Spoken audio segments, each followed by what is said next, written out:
So, eto na nga. May bago akong chismis, pero dun ko sa story nilagay. Kasi feeling ko hindi pa ako ready na i-chika siya ng pangmalakasan dito sa feed ko. At dun niya nilagay yung comment na to. So, anyway, replyan na rin natin.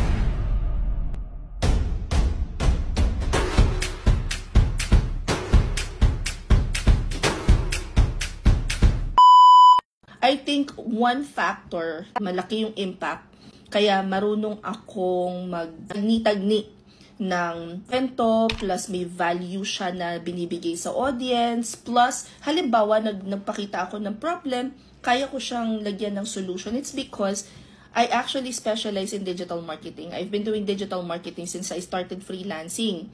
And since then, hindi ako tumigil na pag-aaral kasi interesado talaga ako sa marketing kasi feeling ko nandun yung isa sa mga bloodline ng sales. Mahilig ako magbenta ng kung ano-ano. Bago ko sagutin yung question niya, ichichika ko na rin muna sa inyo. Alam nyo ba, bata pa lang ako, parang grade 3 or grade 4, nagbebenta ng native products yung parents ko sa pahiyas. Lagi nila ako sinasama kasi sabi nila, natutuwa sa'yo anak yung mga nabili, ganyan, swerte ka kasi sa tindahan. Pero in reality, alam ko na ngayon nung tumanda na ako, I love talking to people, I love selling. Parang normal sa akin na mag-market ng mga bagay-bagay. Halimbawa, lalagyan ng tissue na native, naiibenta ko yun sis. Coin purse na galing Bicol, ibebenta namin sa Lukban, ganyang kaliit na hindi mo naman maintindihan kung magkakasya ba yung 2 piso na maraming kanto na ang lalaki. Pero nabebenta ko yun. Again, if you know kung paano mag-market, malaki yung chance mo na manalo sa buhay. Kailan daw ulit yung sked for social media management and marketing? Kakatapos lang niya last Sunday. Di pa sana namin bubuksan, pero minessage ko talaga ng 2:00 na madaling araw si Edina para itanong kung kailan yung next namin na opening. Build your brand, era sa pagbebenta. Basta gusto nyo matutong mag-market, this is the perfect class for you. Hindi lang to budol because I know what budol looks like and I'm not going to budol you into something that I don't feel valuable. Whether you are working sa corporate or may negosyo kayo or gusto nyo maging freelancer pero gusto nyo offline, ito talaga yung lagi ko nire-recommenda because, halimbawa, ikaw ay marunong gumamit ng TikTok. Matagal tayo lagi sa TikTok, inaabot tayo ng 1 oras, aminin mo sis. Now, kung magamit ka rin ng Facebook, Instagram, kung marunong kang gumamit ng social media platforms na to, madalas ka na rin lang naman ng nandun, bakit hindi mo pa pagkakitaan kung ano yung alam mo? And, at the very least, matuto ka rin ng mga bagay na makakatulong sa future endeavors mo. And now that we are in this creator economy, it would only make sense that you as a freelancer knows exactly how to do social media management and marketing.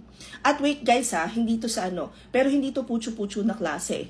Kasi ito, bawal dito ang mahiyain. At kung mahiyain ka, gagawin ka nilang walang hiya. Gagawin ka nilang walang hiya. Sobrang engaging, sobrang daming positive na feedback sa klase na to. Everything from level 1 up until level 3, ituturo sa inyo. Live session siya, 8 hours. After that live session, yung recording, bibigyan din kayo ng kopya para meron kayo pwedeng reviewin. Meron kayong 2 weeks na internship. Yung internship, flexible yung oras niya. So, output-based siya.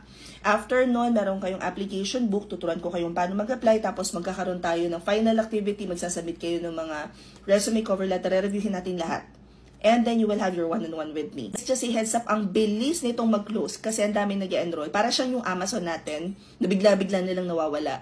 Nagko-close na yung class. So, mag-enroll na kayo ngayon. 999 pesos lang siya. Para sa mga bago dito sa page ko, ganito yung pag-enroll. Una, punta kayo sa profile ko. I-click nyo tong link na to. Kung hindi nyo siya maklik or nag-error message siya, i-copy nyo siya, tapos i-paste niyo sa Chrome. Kita nyo na doon yung page to enroll. But, in case na makita nyo tong video na to sa Instagram, ito yung i-click ninyo. At kung hindi nag-work yung TikTok at Instagram, punta na lang kayo sa Facebook. Dito namin ilalagay sa caption yung link para sa Google Form. Sa YouTube naman, nasa description box lang siya. And dyan na rin namin ilalagay guys sa form yung kung magkano babayaran, saan ipapadala.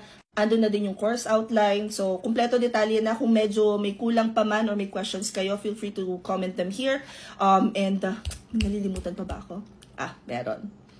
Comment any questions you guys have about working from home. Follow for more work from home chismis. Bye!